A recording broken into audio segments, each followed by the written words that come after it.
Good morning, everybody. This is Storyhive on location in Vancouver with Beats, Eats, and more. We are broadcasting live right now on the unceded ancestral lands of the Musqueam, the Tsleil-Waututh, and Squamish First Nations. Utmost love and respect to the original stewards and protectors of these lands and these waters.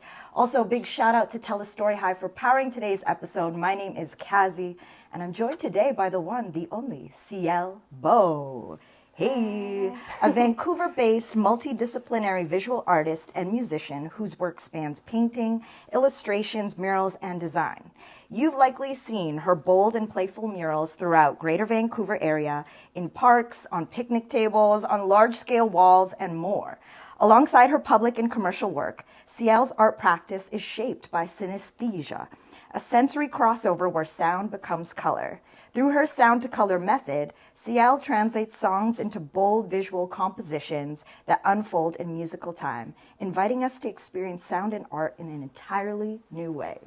Oh. Welcome, Ciele! Yay! Thanks for being here. How you feeling? Good. Thank you for having me. This is so fun. This is so fun. I'm really excited. You know, we actually connected or reconnected most recently when I came by for a little art market that was happening here in your shared studio ecosystem here called Astro Arts, which later we're going to do a full tour and also an interview with Steph, who is one of the co-founders of that space. But right now, it's all about you, Ciele. I'm really grateful that you could join us this morning to chat more about your creative process, about your artistic journey. And so I really want to start from the very, very, very beginning. What kind of kid were you, and how did your environment shape the kind of artist you are today? Wow, that is a good question. Okay, this is a different kind of interview. You're like, what were you preparing for? I don't know. Sometimes they're really basic, but that was a really nice question. Kazi's not basic. What kind of kid was I, and what environment shaped who you are today? Yeah. Okay. I was really shy, so super quiet kid. Very not just to myself. I'm the youngest of 4 siblings. Okay. So that definitely shaped me. My siblings are like 5, 8, and 10 years older than me. So there was like an interesting mix of having older siblings around, and then they also like moved away, and then I was almost like an only child as well. So there was an interesting mix that way. But I've always been very creative, and when I was younger, people would always say like I was inaudible because I was just so quiet, and I think I just like very in my head and really just sensitive to my environment as well. And so I think that part of that sensitivity plays into how I approach my art practice and creativity as well. But a few other things, I guess, environment-wise, that's such an interesting thing to think about. I grew up in the Northwest Territories until I was about 7. Okay. And my family had been there for like 12 years. We were in a really isolated community called Delaney in Northwest Territories. And actually in like the first year of my life, we lived up in like above the Arctic Circle in Nunavut. So I actually like grew up in mostly like indigenous environments as a young child. And there's something really beautiful about those communities and that culture. And then also because it was such an isolated community, like you had to fly to get into the town. You couldn't drive in unless you took, in the winter, there was like, it's called the ice highway, where like the river, Mackenzie River, I think it is, it basically freezes over, and that's where like semi-trucks and stuff can bring in like supplies. On the ice, yeah. And then people also can drive this like river highway basically. So that's the only time you could drive in and out of the community was like during this period of time. But otherwise you had to fly. So anyway, the point is that we were really isolated. The town is 600 people. And so my mom, she was homeschooling us, and then also a few other neighborhood kids, and we would finish our like schoolwork really early. And so then she had to find ways to like keep us entertained. And so it's like she would teach us how to sew and make our own dolls, and just so many random like crafts and creative outlets in order to like keep us, because we also didn't have like a ton of television at the time too. There was no cable there. It was like we had a few like VHSs that we watched over and over and over again, but otherwise it was very like hands-on practical creativity, which I think is also just like a product of the time that we grew up in as well. It was a lot less online. A 90s kid. Yeah, exactly. And so yeah, I think that like really played into me honing in a lot of those kind of the creative side of things, because that was really all there was to do. We were also like a really musical family, and so I'm also a musician, and so it was a combination of all the things. And then eventually moved to Ontario for a few years, and then that was kind of weird because I felt like an alien, because I like didn't, it was like peak Spice Girls, Backstreet Boys era, like 97, 98, and I moved down to like more modern culture, I guess, in a way, like where there's just like more access to mainstream media is the essentially urban culture. Exactly. And so then like showing up and being like, I don't know who the Spice Girls are, I don't know who the Backstreet Boys are, like just things like that, and having to like catch up with everybody. And in a way I've moved so much in my life, like probably at least 25 plus times. Wow. And so I think there's always been like a little part of me that always feels a little bit on the outside of everything. And so something about having like a creative practice helps like ground me to where I am or what I'm doing. So it's a bit of a long answer, but that was part of it. I was curious about that, because in your bio you just said you're based out of here, but I was like, I don't think you're from here. Yeah. And I wanted to know those origin stories. Yeah, I'm not really, when people ask me that, I'm not really from anywhere except for like, you know, so-called Canada. But yeah, I've lived in a lot of, because technically like I went to high school and things in Alberta and university in Victoria, and I also lived in the South Pacific for a small period of time. So there's just like, yeah, all over the place. So I'm kind of, home is like wherever I am. But I've just, and I can't even really say like home is where my family is. I mean, on a heart level it is, but my family also just lives all over the place. And so there's not just like one spot that I can be like, that's home, you know? Yeah. So then what was your earliest memory then of seeing art being done that you were like, I want to try that, I want to do that, that's something I want to pursue? That is a good question. Earliest memory. Bob Ross. Bob Ross? Honestly, like maybe Art Attack. I was going to say Art Attack. Oh I gosh, loved that show. I want that back. Right? Yeah. It was so wholesome. Yeah. I mean, those could be it. Mr. Dress Up, honestly, was like a yes. huge one as a kid. I mean, there's Sesame Street too, but from an arts perspective and like crafts and even just self-expression, I feel like, because Mr. Dress Up had like the tickle trunk and like, you know, all like the dress up clothes and things like that as well. So obviously super, super young, those would have been early on things. I think growing up though, I mean, Or like, did you have a specific moment where, you know, in your early explorations of painting or drawing, that you received like an affirmation that like, oh, this is something you're talented in? Actually, yes. In grade 3, there was, I had like just moved down to Ontario, so it was like a new school. I was like kind of figuring things out. And so one of the things that in my sort of introvertedness, I was like drawing a lot. And we had an art teacher, or maybe she wasn't even the art teacher. She was just like temporarily there. Anyway, she was one of my fellow students' moms, and she was like, you're really good at this. And she bought me like my first sketchbook. Like outside, everybody else was just, you know, drawing on their paper or whatever. But she's like, I think you need a sketchbook. And I actually still have that sketchbook. It was just a little one. But I remember her like belief in me and like being like, this is where your art is going to live, kind of thing. Like she gave me like a little vessel that was like, it's important and it deserves to be in here.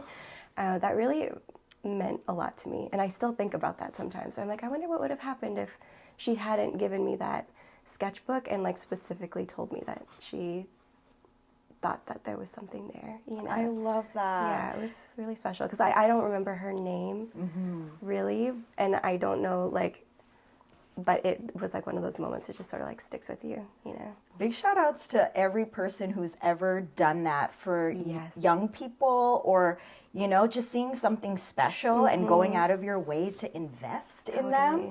May it be that little gift or even just words. You know, and it's funny how we don't, like, that's such a significant memory for us. Like, I have a grade 1 teacher, Mrs. Yasui, and I just remember being at a parent-teacher conference and playing while my mom was chatting to Mrs. Yasui. And I just overhear her saying, like, you know, she could be prime minister if she wanted to be. Like, everyone calm down. We're not getting into politics, okay? But she could. Yeah, exactly. That's the thing. I think that was the first time I remembered feeling like, oh, there's like I'm being seen as a leader, you know. And then that comment also came double-handed with, and she also talks a lot in class, and everyone follows her. So she should watch that. Yeah, but you know, I like that she like called it out as like, it's like kind of a problem, but also it's a strength. So like, how do we hone it as a strength? Yes. Yeah. So seeing it as leadership is like good for her versus That's just being so like, good. you're a problem, you know? Or like actually even like for my thing too, it's like I would draw all the time, or even in class, like even into high school, sometimes I would just like be drawing on the desk because I'd be like zoning out and that I would just be drawing.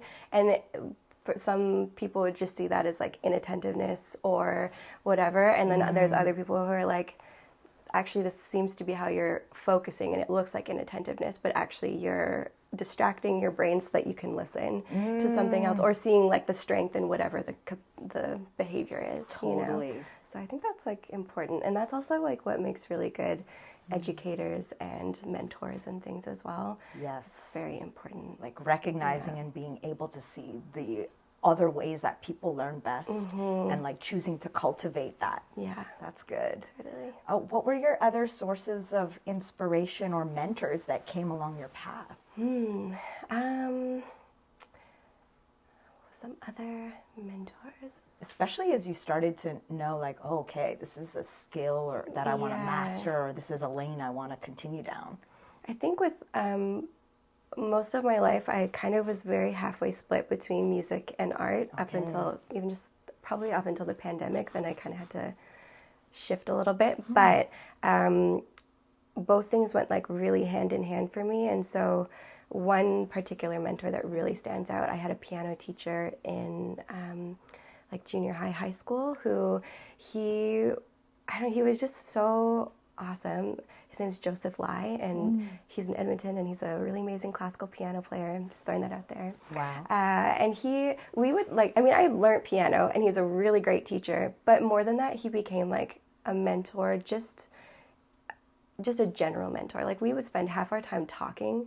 It's very possible he also had ADHD, and neither of us knew that we had ADHD, but we just like were like vibing, you know? Yeah. And so we were just like always talking, and he was so supportive of everything that I did. And he even like taught me how to be a page turner for him when he was doing his like classical concerts. I was like the person that sat next to him and was reading his music and like changing the pages and things like that, because he had a lot of students, but he really trusted me to be able to like be on top of that task. And there was just certain things about how he showed up in my life kind of outside of just being a teacher that was really impactful and important. And I think that throughout my life, I mean, I've had a lot of really amazing people, but the ones that really supported the most, it was actually more emotional support and belief than like actual technical support sometimes that actually mattered most. Was that someone was like, I think you've got a good idea. I think like you've got the skill to do this, even when, you know, I haven't always been the most confident person. And so to have people that are like, yeah, you know, on the outside people see you as like really soft and quiet, and maybe would see that as not capability. And then there's other people who are like, yeah, but you've got it. You just kind of have to do it, you know? So anyway, he's one of the first people that I just really think of as like an early mentor for sure. And then I also, like, I did art in high school as well. I was in the IB program, like International Baccalaureate program. I was sort of like average student in other ways, but in like art and English and whatever, those were things where I was like more interested. And so I had some teachers in like the IB program and stuff too that were like, they pushed me, and yeah, it was good that way. Yeah. I'm sure there's other people that I'm missing, and I'm so sorry. No, that's okay. That's the first thing that comes to mind. Was there a moment where you're like, okay, I'm going to really choose this path now? Or did it just happen? I think in some ways it sort of just happened, and then there was some intentional decision making. Like ever since I was young, the things that really resonated with me and that got me excited, that I was like passionate about, tended to be in art and music in that realm. And then as I went along, you know, with like high school, there was the opportunity to do the art program at a bit of a higher level. So I kind of like did that. And then I also at that time was in a hip hop band. What? And so I love that. Yeah, Tell us more. yeah. I was in this like kind of conscious rap group, I guess. And so it was these three guys, and they were people I had grown up with, and they were like very much like my brothers kind of thing. And so they were like MCs, they did all their rapping and they wrote all their stuff, and then I would sing the choruses. I was like, we always joke that I was the Fergie of the group, you know? Oh my gosh. A little less like cool, but yeah, anyway. Or possibly Or cooler. I don't know. I don't know. You have an amazing voice. Thank you. I was really shy at the time. Sometimes I wish I could go back and like feel a little bit more confident in those moments, because I'm like, that was such a cool opportunity.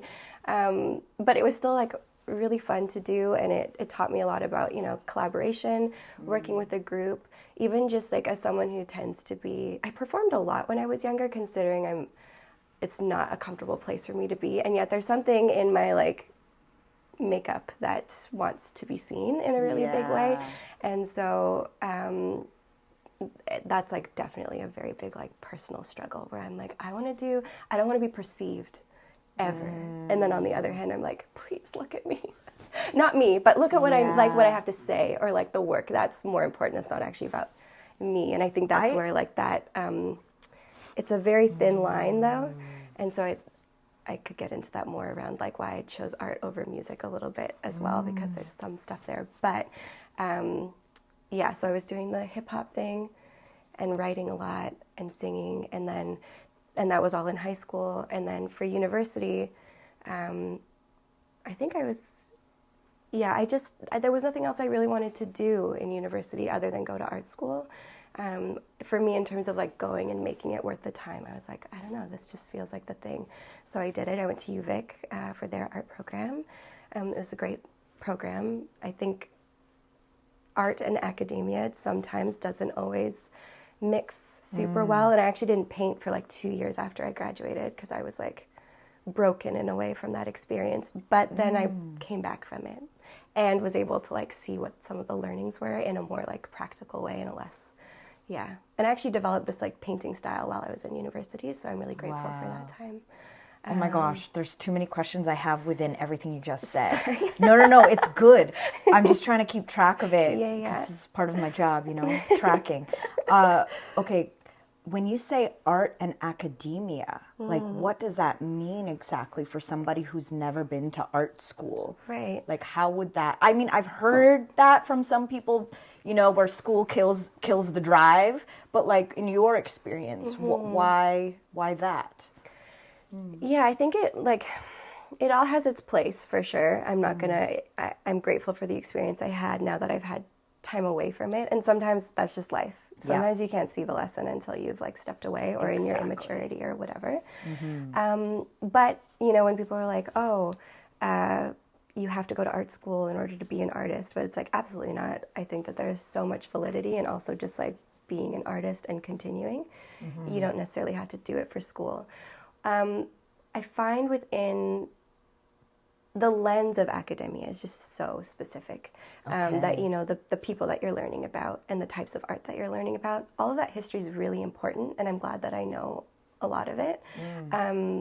But it is a very specific lens. Oftentimes it's a very white lens. Oftentimes it's also just like a lot of the people who were the most famous. But there's so many people that, you know, in history that make a difference or a change in the outcome of, you know, art's trajectory. Exactly, you know. So there's some of that. I think there was a lot of focus on critical thinking, which is an incredible skill to develop.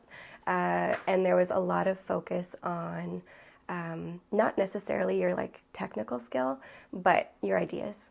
So I think that can be really positive, but sometimes there is also a place for just like creating for the sake of creating. Yeah. And it's hard to find that place in that setting, I think. And so even like sometimes I'm like, maybe I should have just gone to a technical school, because there was skills that I actually wanted to learn that I didn't necessarily learn through that program.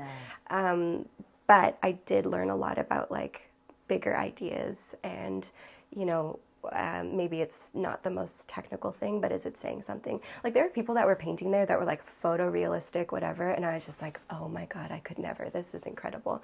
But then their critiques would be just like in the trash, basically, like from like during crits. Like crits are brutal. If you've ever been to art school, crits are brutal and exciting, but also brutal. As in like all your peers are critiquing your work. Yeah, so it's like every couple weeks or like a month you have like a class crit, and so everybody's making work and then you have to display it, and everybody gets to say something about it, and your teachers say something about it. Oh my and God. You're like, I know first off you're like fellow students, not always qualified to say what you need about the work, but sometimes you get, it's like feedback. Yes. And then you also learn how to take criticism and feedback, and also like Important what life skill. to take and what not to take, personally, whatever.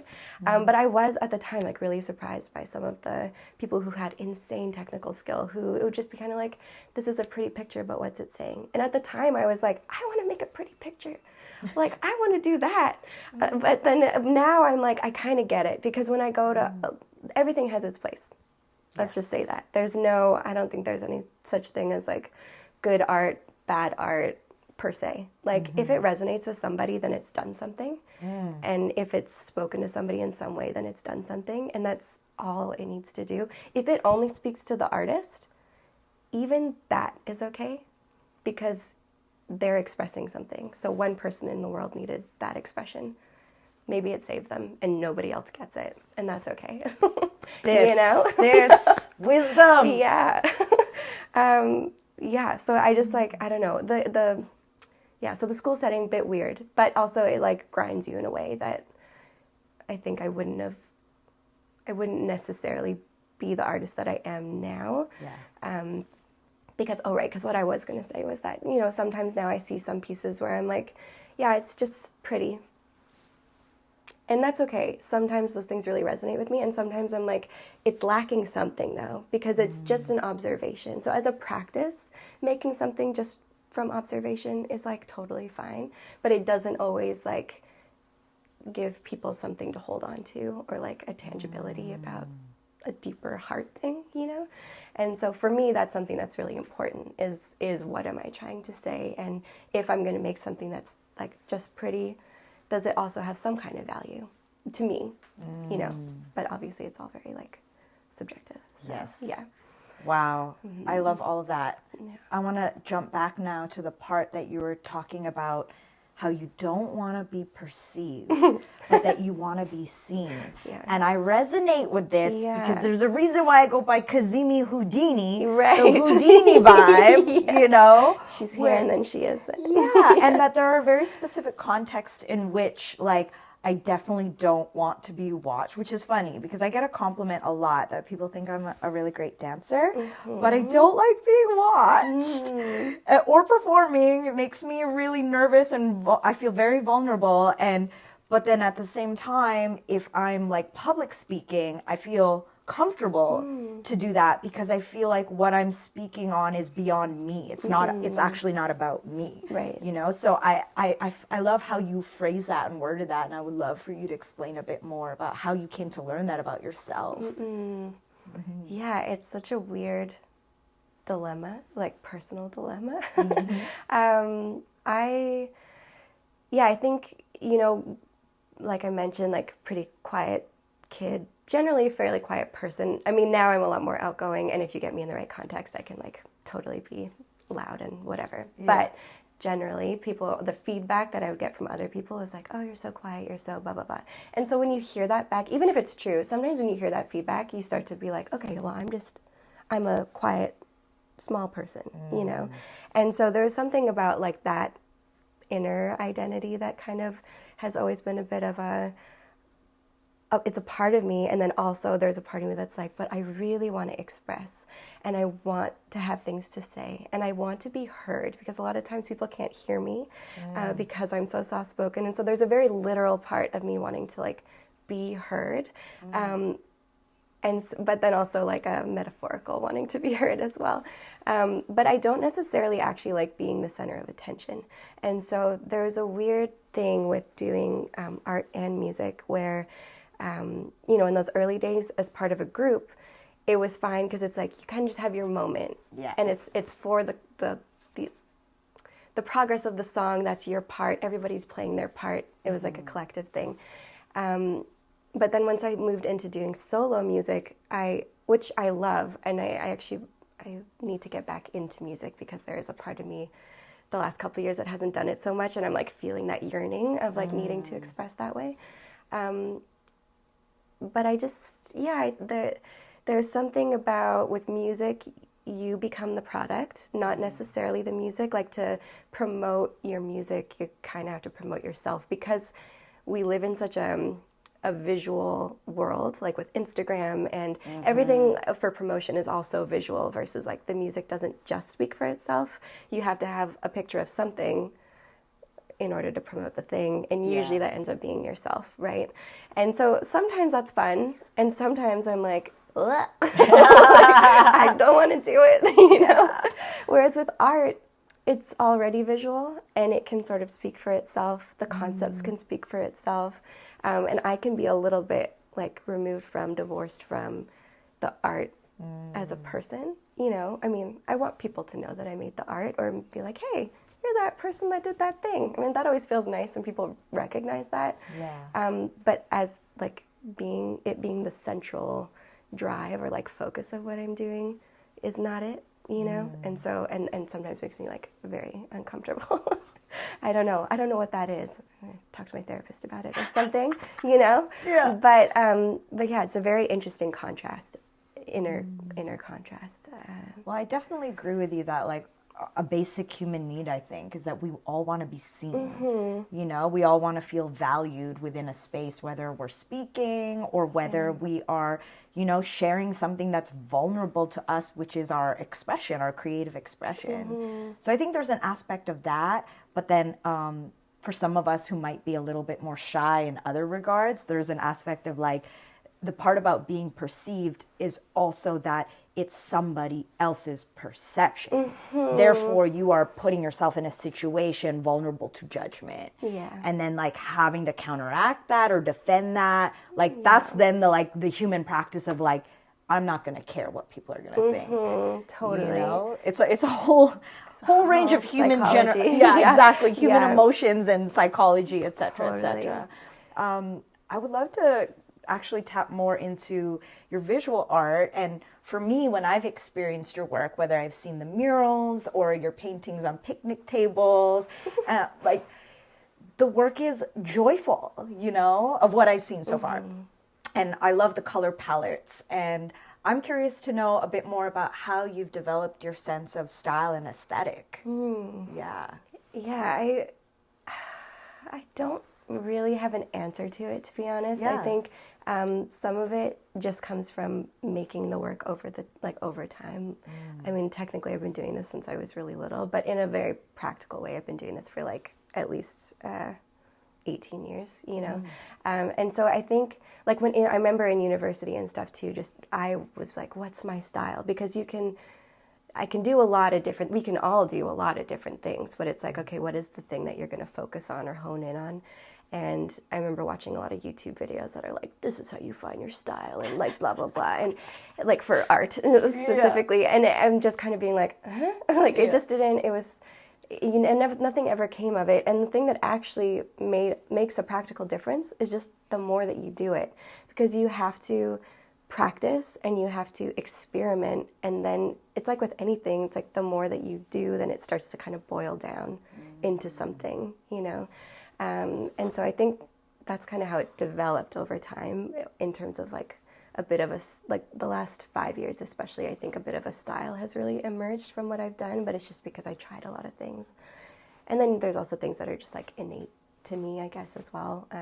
I think one thing that I have never worked towards, but is just sort of innate, is my like sense of color. That's just something that like I don't know how to tell people how to do that part. And I've noticed that like different artists have different palettes over time, like where not even that they're sticking with the same palette, but somehow their approach to color becomes like an identifying thing.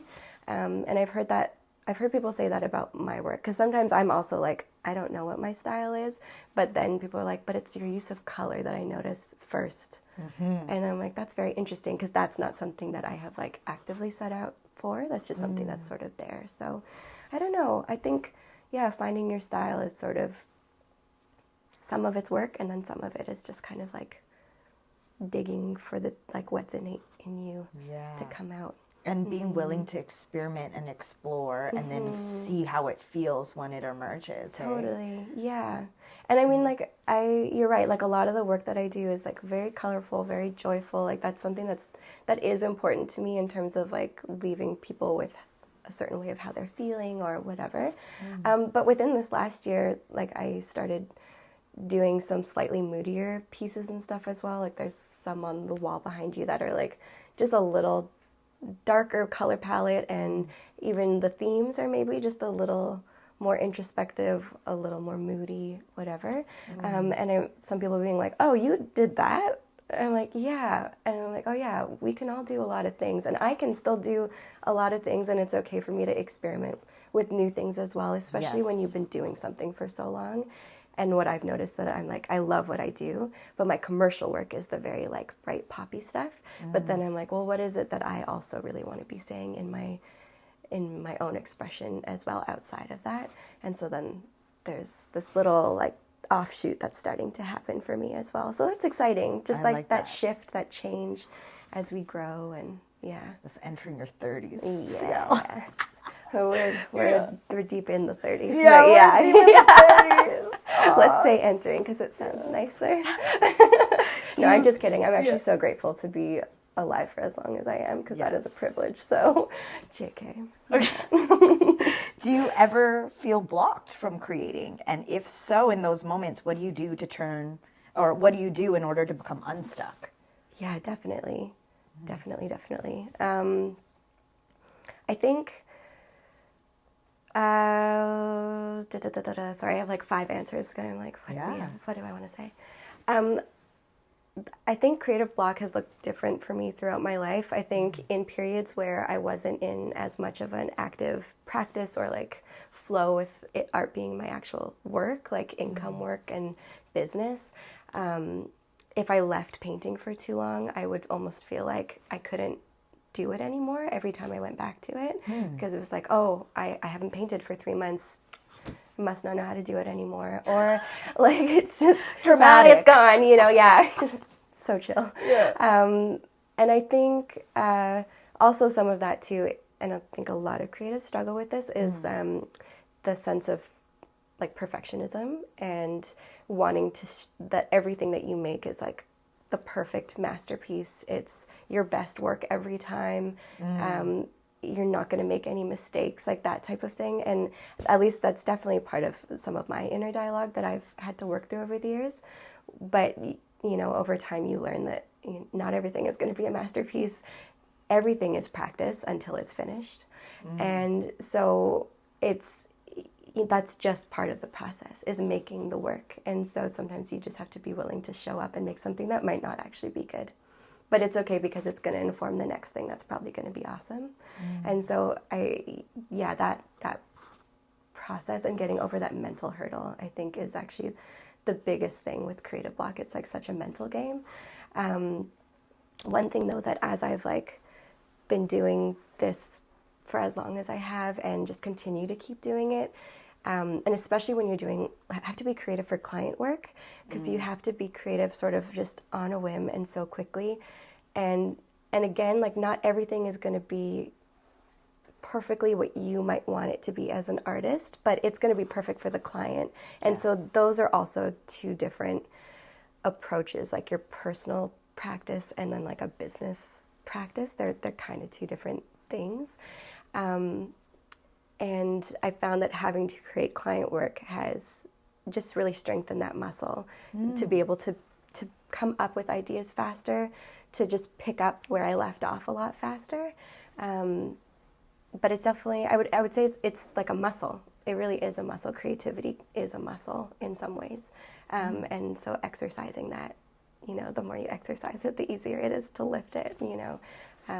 Do you have any sort of like rituals or practices to get into that flow then? Not really. I think sometimes it just like depends on the project. Sometimes if I am really stuck though, you know, I'll take a look at like other people that I really admire, or even things that are unrelated to art. Like, I know this sounds kind of cliche, but you know, going for a walk or being in and around other people and just like being around life and seeing kind of what sparks something. Sometimes it's as simple as like a small interaction you see between two people, or a shadow somewhere, or like a pop of color on a building that you're like, oh, that's the color, and then you just like go and do something. Or, you know, I don't know, it sounds so silly, but it's like a curve of something. It could be like, oh, and then you just see something in the curve, and then you're like, okay, I think I have an idea. And so it can come out of nowhere. And so I think it's also not necessarily just looking at art inspiration or other artists, which can be helpful, but you also need to be careful that you're not like copying them, or like direct copying, or like inspiration versus imitation. Like, exactly. Yeah. Like there's a real fine line with that, especially in a world where we have so much like digital work and all that as well. I think that's something that people need to be considering. But we all take inspiration from those around us, you know, and no matter what like field you're in, that's just, I think, a part of life. It's been a part of life.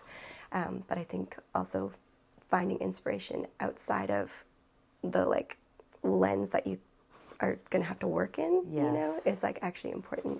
I think everything you said is not silly or cheesy or cliche at all. Actually, so 12 Notes on Life and Creativity by Quincy Jones. Incredible book for all sorts of creatives. I mean, he is a music legend, but he really is speaking to all human beings because we are innately creative. Right. And one thing he says about getting unstuck is like moving from beta to alpha waves in your brain waves. And so meaning like going from a stress state to a relaxed state.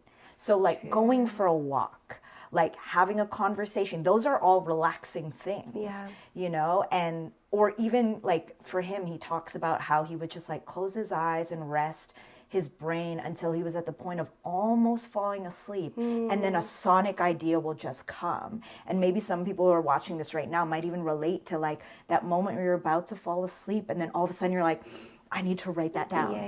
Or I need to sketch that out. Totally. That has literally happened to me so many times as well. I always have paper and pen by the bed because, like, how are you going to sleep if you got all these genius ideas going around? You That's know? exactly it. So yeah, essentially it's a practice of just getting yourself relaxed so that things can flow if you're thinking about things being stuck, right? Yeah, that's true. Yeah, that's very true. I think, like before starting any project, even, you know, as simple as like if I'm coming into it being like, it's been a chaotic day or things are like really stressful, like just like taking a breath and also being like, okay, like what is the purpose? What am I trying to achieve? What are the ultimate goals? But in like a holistic kind of way, you know, and then that kind of finding some grounding in that can definitely help with the unstucking. So I watched that interview you did with CBC, which was really cool, and you share in this story or in this interview about how at 22 years old in art school, right, you learned about having synesthesia. Yes. Can you share a bit more about that, and what is that for those who don't know? Yeah, so synesthesia is, it's a neurological condition. So the brain misfires sensory information. And synesthesia itself is a broad term, so there's a lot of types of synesthesia. I'm not going to go into them today just because there's too many, but I have 3 different types of synesthesia that I know of. Okay. And one of them is sound to color synesthesia. And so when I hear music and tone, I see color and shape. And so this is something that I've always had, but I didn't know because I didn't realize that my experience was not everybody else's experience. You know, it's like, yeah, I don't know, we don't talk about the blood flowing in our veins because it's just happening. So I'm like, sure, this is just what music is like. Yeah. It's so great, you know. So then when I was in university, I had a painting class. I think it was in second year. And the prof was like, everybody has to paint a song, basically, or make a painting based on a song. But he was like, but don't be literal, you know, so if the song's about birds, don't make a painting about birds. Sure enough, most of the people were like reasonably literal, which like I can't fault them, you know, if it's just not in your, it was an abstract assignment, and that was the point, you know. So nobody got it wrong, but there was some very literal paintings. But mine, I chose this song by, it's called Pro Nails, I think. Okay. By Kid something or other. Yeah. Anyway, it was like this really chaotic electronic song. Yeah. But I had been like really listening to it a lot lately, so I was like, I'm gonna paint this one. And so I just made this painting, and it's just all colors and shapes and whatever, and it came super naturally, and it just made a lot of sense. But when you look at it, it's very abstract. Like you're just like, eh. Yeah. And so, so I showed it at this crit that I was telling you about. Where you put your work up in front of everybody, and then they have to say something. And I put my work up, and it was just like silence, which is honestly worse than feedback. No feedback is worse than feedback. And nobody knew what to say, because you play the song, and then you show your piece kind of thing. And everyone was just kind of like, and my prof was kind of like, okay. He's like, well, it's not literal, so that's good. And people were like, I like the colors, but they just didn't really know, you know. And I was just like, they don't get it. But I didn't get it either, because I didn't know that I had synesthesia. Yeah. So I didn't know that it was like a weird thing. Yeah. So then I forget about it. Yeah. Move on with my life, you know, another crit in the bag, whatever. Yeah. And then the next year, like over the summer, we come back September for like third year, and one of my peers, she was like, okay, I couldn't stop thinking about your painting. And I was like, that's nice, in a good way? Like, I don't, and she's like, yeah, I learned about this thing called synesthesia over the summer, and I think that you might have it. And at the time, I was like, couldn't even say the word. I kept forgetting the word, so I'd have to keep asking her, like, wait, sorry, what was that thing that you said? And then I'd keep forgetting to look it up. And then finally, like 2 months later, I actually looked up what synesthesia was and like read a bit about it. And I was like, oh, there's a word for this experience. And it was like oddly validating. Not that it wasn't something that I felt like I needed validation on, because I didn't even know it was a thing that I had, different from other people. But once I realized that like this was a thing, all of a sudden that painting made sense to me, and a lot of like earlier experiences kind of made sense to me. And so I kind of like dove into understanding synesthesia, and I was like, do I have to get diagnosed? And you can't really get diagnosed. It's not a thing. So I was like, okay, I guess I just have to somehow make people believe that I have this thing. Like, I was like, this is so abstract. I was like, I don't know. It was very odd. So, so it was around that time that I started thinking about synesthesia a lot, and it just happened to be that I learned about it at the same time as my, art degree time period. And so it took a couple of different tries, but pretty soon, like early on, I developed this, I call it the color frequency method, and I really early on kind of developed that. And I'd just done like a test with it was a canvas really large, actually. They're meant to be really big, but they've gotten a little smaller over the years just because people don't have space for big canvases in Vancouver. So anyway, but yeah, it just started as a test, and then there was the first song that I did was a Joni Mitchell song. And her music, like, she really loves to throw in random accidentals and sharps and, you know, things in the actual music that make her compositions really interesting. And so I did Chelsea Morning was the first song that I had done, and she had a D natural and some C sharps in there that aren't part of the original key signature. And so when I was painting it, it's like everything's in this, you know, certain color palette, but then all of a sudden there's these weird, like, random orange squares and this one purple square that aren't part of the other key signature colors because they just kind of pop in there. And I was like, oh, there's something so interesting about looking at music like this, where you can see all at once kind of the intricacies of a piece of music and where somebody has made very specific musical choices. And the musician in me also really loved that. So it was this really cool blend of like the music and the art coming together. And yeah, that was like 14 years ago, but I'm still doing it and I really love it. So I think this is so cool, and I think it's a really cool thing to learn about you. I think it's a superpower, really. Thanks. You know, and I'm curious to know if it ever surprises you now, or has it become a constant companion in your creative life, like having synesthesia? Yeah, I think it's more like constant companion vibes. I think early on it was more like surprising, or I would have experiences where like, because I was so much more aware of it, the experience was a bit overwhelming. Yeah.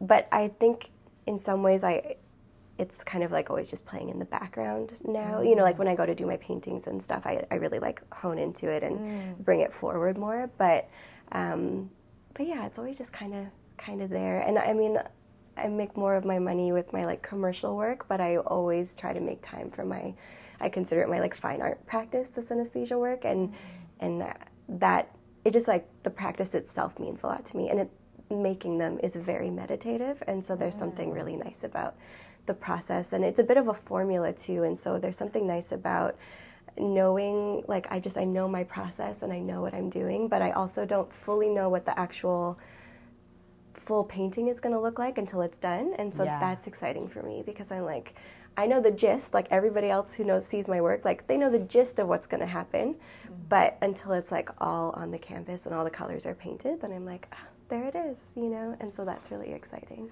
What was cool about that interview, which if you want to know what I'm talking about, you could find it on Ciele's Instagram page, but the interviewer had you listening to different music, and then you were just describing, you're like, I'm seeing turquoise pops, and like they're little blobs and blah, blah, blah, and this is literally what you're seeing in your field of view. Yeah, it's like that, and then also, I say I see color and shape, but I also like feel color, but it starts to get a little bit too abstract for people. So I just like simplify it and say like I see color and shape, but there's definitely like a feeling part of it as well, where my body feels the colors almost the same way that you feel emotion, and you just like know that it's happy or sad, kind of on that weirdly chemical level. And then for me, it's like my body's like, oh, it's orange, it's turquoise, it's whatever. So I tend to feel color more and see shape versus see color and see shape, but it's easier to use one sense to describe it. That makes a lot of sense. When I was learning music and different like chord progressions or keys, like my music teacher talked a lot about moods with the different sounds, you know, and so we would go through them and he would ask me actually. And that was an interesting thing to like process through my brain, is like, oh, like to then essentially connect an emotion to this sound. Right, yeah. Yeah, I know sometimes people are like, oh, like, do you just see these colors because this is like happy or whatever? And I'm like, it's actually like, it's disconnected from the emotion of the actual music, usually. It actually has more to do with how a note sits within a specific key signature. And so some key signatures, like you can't see this on this camera, but on the wall there's two paintings, and one is really vibrant and one is a little more muted. And the song that's more muted is definitely like a sadder song, but that's also the key signature that it sits in. Just that's how those notes like relate to each other, and so then it affects the colors that way, but not necessarily because of the like emotion of it. But it is an interesting thing though, because I also separately feel mood from music, of course, you know, and like those things as well. And it's interesting. The only reason I bring that up is because I've had people ask me that before, or like that, like, and then I'm like, is it because of the mood, or is it because it's something different? And so I've had to actually like think about it. Yeah, like what that experience is separately. That's cool. In your work, you describe that you're fascinated by the human condition and our emotional responses. What aspect of the human condition and our emotional responses are you fascinated by to explore within your work? I mean, I think all of them. It could be anything, but I think just the way that we connect as human beings, and like on a very I don't know, there's just so much online and things where life feels very superficial sometimes. And so it's like, okay, like what actually like makes us tick in a deeper emotional way? How are we actually relating to each other? Maybe in a subconscious way even, but like what are the things that like truly are affecting us? What is like a, you know, what are the human stories that are kind of universal, even when we don't all have the exact same history? We know somebody that has experienced the thing, or we ourselves have experienced the thing, and you can go, you know, any place in the world, and there's these like through lines of how we connect and what we experience and what affects us. And so I think, I mean, maybe that's sort of basic, but that is like something that I'm very interested in. I think I'm a fairly sensitive person. I'm a very sensitive person, and especially when it comes to like people and their feelings and just like very high kind of, I don't know, sensitivity to that and wanting to understand us collectively. And then what am I experiencing that maybe connects with other people's experiences as well, and then how to express that. And yeah. Are you on the Scorpio side? I have a Scorpio rising. Okay. Yeah. But I'm a Cancer moon. Okay. Yeah. I'm a Cancer sign. Yeah. So I was gonna say, I was like, you gotta have water sign in you if you're saying you're sensitive, BB. Oh yeah. I mean, I'm at like Sag rising, but that is the only fire sign in my whole chart. I'm actually like everything underneath is like water and earth. If you're into that stuff. Which when I was younger and people were like, you're Sag, it's a fire sign. And I was like, I don't resonate with this. I understand where it sits now. But all the other ones, I looked at the rest of it, I was like, that makes more sense. I was like, water and earth makes way more sense. Yes. Yeah. You got to get deeper into the astrology before you write it off, you know? Yeah. So your murals are all over Greater Vancouver area, which is awesome. How does creating for public space change the way that you approach your art? Yeah, I think you just have to be really aware of the community that the work is going to be serving. I think that's something that I try to consider anytime I approach something that's going to be in a public space, whether it's like permanent or temporary. It's like, what is the actual goal of the artwork in this space? And is it just something that I like, or is it something that is actually meaningful to the people that live there? Because I don't necessarily live in all the places that I make art. And I think that especially as mural artists or people making public work, that's something like very important that you need to be considering when approaching work like that. We don't always get it right, you know, but to the best of your ability to like try to be considering those things. Yeah, I don't know if I answered your question. No, that's the question. No, it's good. And just talking about the local community, you know, because to have, first of all, something that's public and on such a large scale and visible to everyone, it's like, is this going to serve the people that lives in this neighborhood that will pass it every day? Totally. Yeah, and art in a public space, I think unintentionally actually becomes a little bit political or just like, like, there's more eyes on it, obviously, but also who's paying for it, who's making it. You know, sometimes you can have a really amazing artist, but it's not actually the right fit for that community and for very specific reasons, because maybe there's a specific demographic that actually needs more opportunity within the arts or within that neighborhood. You know, like I might be a great fit for something on paper, but maybe I'm not actually a good fit for that neighborhood. So, you know, there's people who are curating that stuff need to be really mindful about that as well. As an artist, you also need to be mindful. It's hard because you're like, it's such a opportunity. It's such an opportunity, and to be chosen for something, you're like, yes, that's so amazing, thank you. But sometimes it's worth it to be like, this isn't actually the right fit for me. Maybe this person would be better, and trying to like also be an advocate at the same time. But yeah, definitely thinking about who's paying for it. How are people in the area going to perceive that? How is the work speaking to the community, and are you just making... It's okay to make just like a mural because it's pretty. There's so many just pretty murals, and I love a just pretty mural, but I also think that there are just bigger things to also be considering. Yeah, for sure.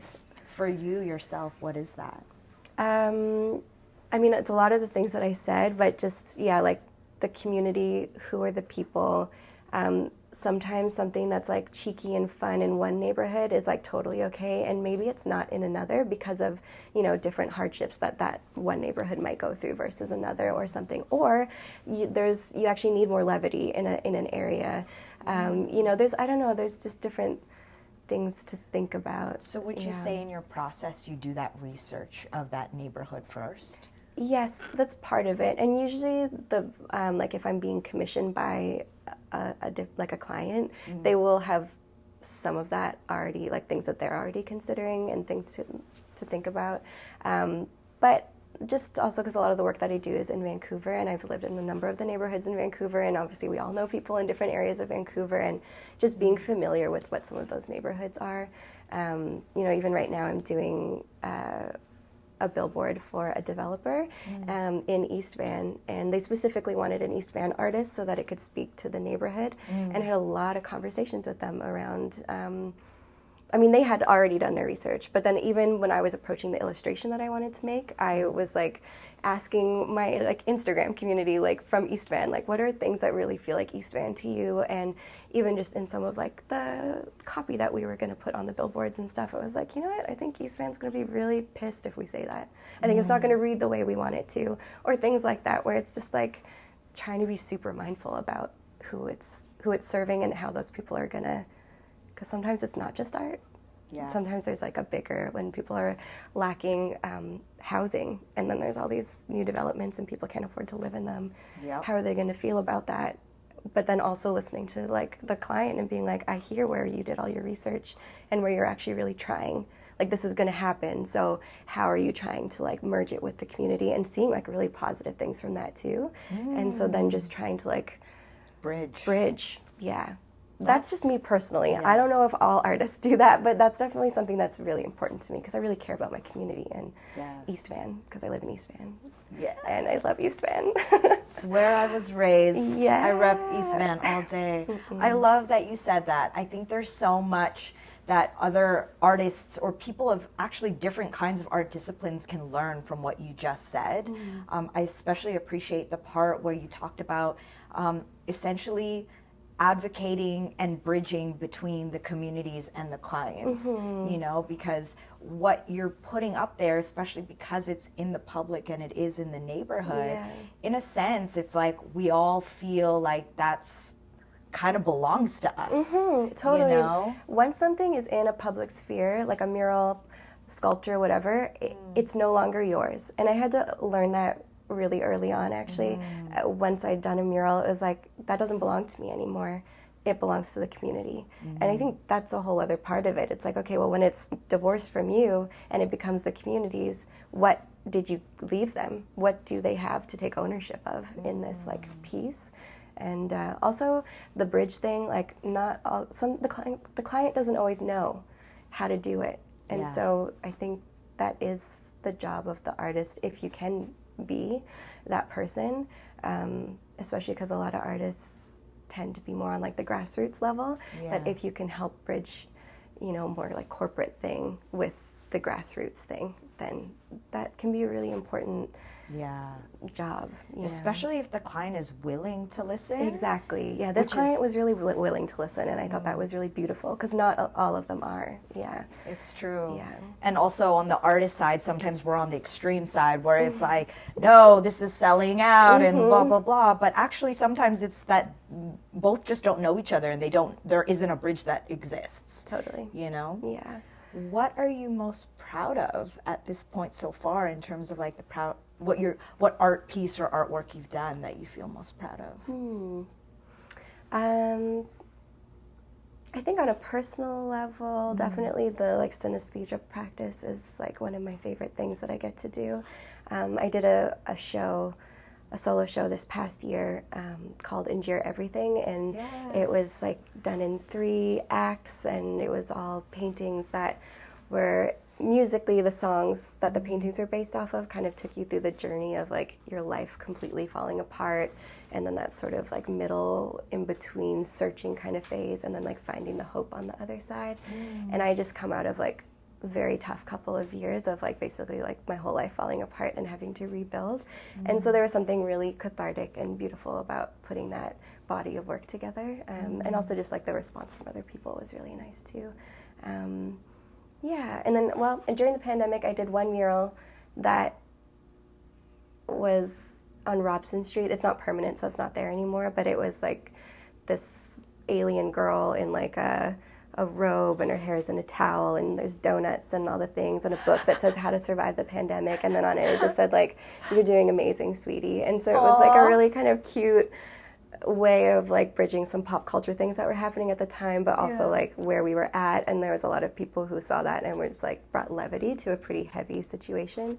And that piece actually got acquired by the Museum of Vancouver for their permanent collection. Cool. And so that was really cool. I was like, wow, I didn't really share that publicly, but that I think was like one of my, I was like kind of proud of that. Love that. Yeah. Aww. Yeah, it was fun. Well, Ciele, we're coming up on our hour here. That went by so fast. It usually does when we're having a good time. Wow. But I can't let you get away without a really fun rapid fire round. Okay. So you don't love a rapid fire. Yeah. Don't overthink. First thing that comes to your mind. Okay. Mm-hmm. Your current muse. Wait. Next question. I'm going to overthink it. I'll come back. Food. Honestly, the first answer that came to mind was my cat Butter, but like she's not actually my muse. I just love her. So that emotional support muse, whatever. Okay. Butter. What a cute name. Food you crave most during a session. Like painting session. My favorite snack most of the time, but especially lately, is cheesies. You can actually find them in my snack shop, in my studio. There's like a whole bunch of them there. I just saw it. There's snack packs amount of cheesies. Oh my gosh, I love that. The crunch, the flavor.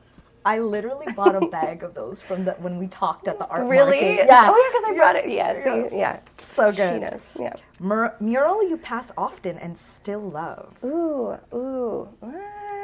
Mural I pass often and still love. I mean, I pass so many murals because literally our whole building is wrapped in murals, this whole studio.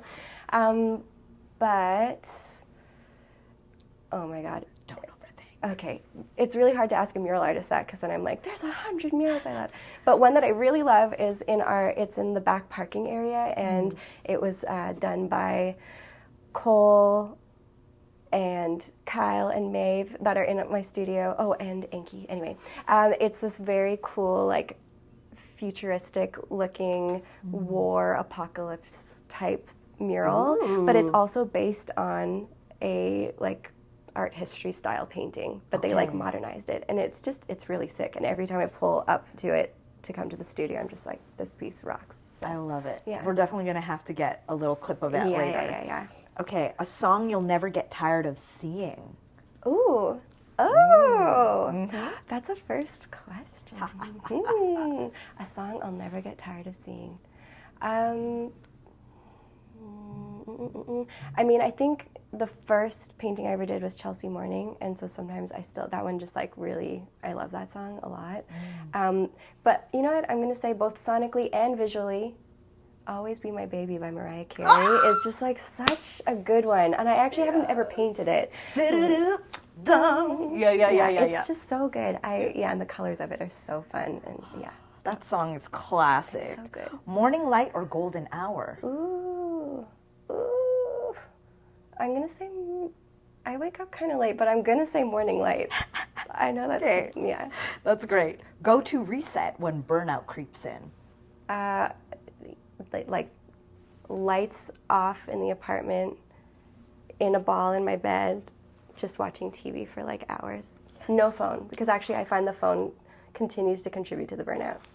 Yeah, but basically sensory deprivation and numbing out to television. That's the short answer. Love it. Yeah. Creative habit you swear by? I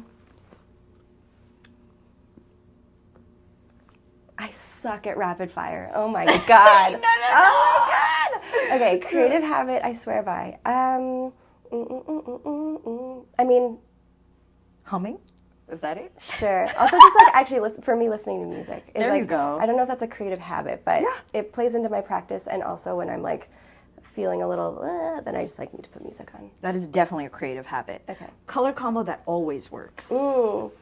Pink, blue, yellow. Yeah, you'll see a lot of it in my studio if you look. Yeah. Improvised or mapped out? Ooh, depends on the situation. I'm definitely a bit more of a mapped out person, but actually, surprisingly, considering I'm not doing well at the quick answers, I can MacGyver the shit out of, I can MacGyver a lot of things. Yeah. Let me try again. Yeah. I can MacGyver a lot of things really quickly in a crunch and with like very little like tools that you would think to use. You know? So I do love an impromptu challenge. I love that. Sharp lines or flowing shapes? Flowing. City noise or nature sounds? I have to like take back that answer because my whole painting practice is based on straight lines. So wait, it's both. Okay, continue. City noise or nature sounds? Nature sounds. Nature sounds. A sound you wish you could turn off visually? Oh, probably like traffic. Yeah. A sound you wish everyone could see? Oh, the tone of a cello. Oh, what do you see? I mean, it's like, it depends on the note, but Right. sometimes it's like, it's just like very, well, it's like warm, but that's like different. Anyway, I can't really describe it, but there's a lot of orange and like red. this? Is it like this? I thought you were going to do one of these. No, I mean, it could be. It depends on what they're playing, but yeah. It's just that there's like a resonance that is like in almost everything. It's usually like a very deep color, and there's just like a texture to it that is just like really beautiful. Yeah. That is so cool. And I'm jealous. Anyways, last one. In 2026, I want to... In 2026, I want to paint more murals and get married, because I am getting married. Because you are. Congrats. I was asked to be the MC and I'm not available. Or maybe I could be. We'll see how life turns out. 2026 is a mystery. It's a mystery. You're letting it, Well, you know, things have to work out the way they work out. We'll see how it cool. goes. But if it works out, that would be awesome. Everybody put that energy out there. Cassie, be my MC. Oh, Ciele, this has been so nice. I'm really happy that we got this opportunity to get to know you more, hear more about your stories, your creative processes, obviously to get to see your art, which we'll take some more clips of and add into the edit. But yeah, I really appreciate your time. Thank you so much for coming to my studio. So fun to host you guys and just have this conversation. It's so nice. Yeah. And to anyone out there who's watching, anyone who's watching the replay, we really appreciate you. Also, if you're watching this and you are a creative here in Van City with a story to share, there will be a QR code that you can scan. It leads you to a form and you can apply to possibly be in the hot seat right here next to me and have the opportunity to share your story here on this platform. Once again, big shout outs to TELUS STORYHIVE for powering today's episode. And you gotta look up Ciele Beau on Instagram, Ciele Beau on your website, cielebeau.com. Yes, and then the synesthesia stuff is at soundtocolor.com. I need to update the websites, but they are there. And All right, y'all. My name is Cassie, and once again, thank you so much for watching StoryHive on location in Vancouver with Beats, Eats, and more.